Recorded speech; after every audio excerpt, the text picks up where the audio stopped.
Alright, so you want to know the ways to study without distractions. So I'm not going to do any BS, let's get into the video. I'm Amon, I help people with mental and physical health reframes. First step, distractions. That's the biggest part of not being able to study efficiently. Now I have a whole video on this, so it'll be in the description. Now if you just focus on eliminating distractions while you study, you can change nothing about your studying. You can not study anymore. All you'll be able to do is to study a lot more in the same amount of time. Maybe you get double or triple the output because you have no distractions actually taking your focus off studying. But basically, the gist of the video is making your technology intentional. So you don't want your technology at all to tell you what to do. You want to tell your technology what to do. You don't want a notification to pop up and you go on your phone and your phone's like, okay, hey, check out the notification, right? If you want to check your messages, you open the messages app and you check it. Now, like before optimizing technology, you'll have your phone, right? You want to search something up. You open your phone, you have a notification, you wonder what it is, and then you go ahead and check the notification and click on it. You go to the messages app, reply to the message right there.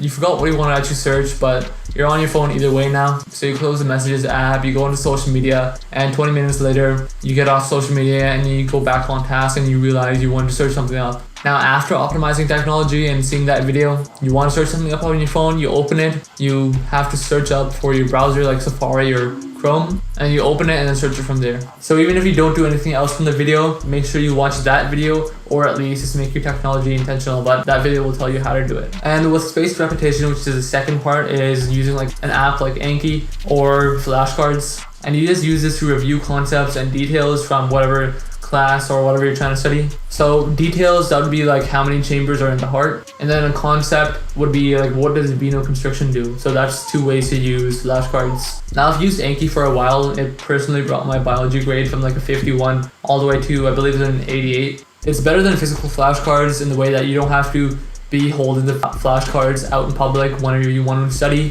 Whenever you have downtime, you can study, and you also don't have to bring it with you. But the problem is if you have iOS, it's just horrible to use. You have to pay like $25 for it, where it's free everywhere else. So in that case, you just use it on your PC or your Mac. The third one, which is probably like the basics of actually studying, but a lot of people don't do this, is just properly understanding the concept. So in a case where you feel like you have to be studying for something, it might be because you don't properly understand what to do, how to do it, and why you actually do what you need to do. So one way to do this is to understand how concepts link to each other, and then why. Just keep on asking the question why until you go down to the base. Once you understand that base, you'll be able to reason up and understand everything else for that topic. So there's a couple of ways to understand a concept fully. Maybe asking your teacher or your peers or whoever's with you studying that same thing. Just understanding the bare basics by, keep on asking why until you get back down to the basics, right? And then you can figure out how the basics link together and form the advanced part of what you're actually trying to learn. So a great example of this would be maybe in computer science. So in order to create an app, Wi-Fi anywhere you go. Hold up.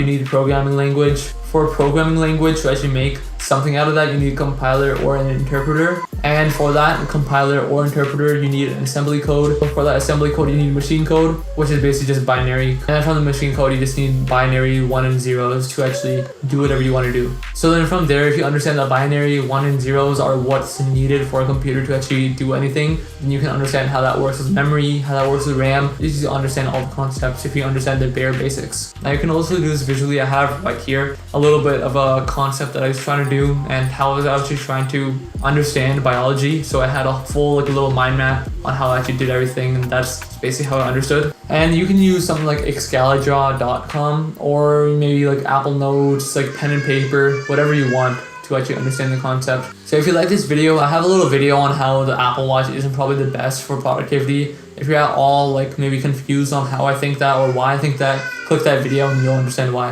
And I'll see you in that video, but remember, this is what hard feels like.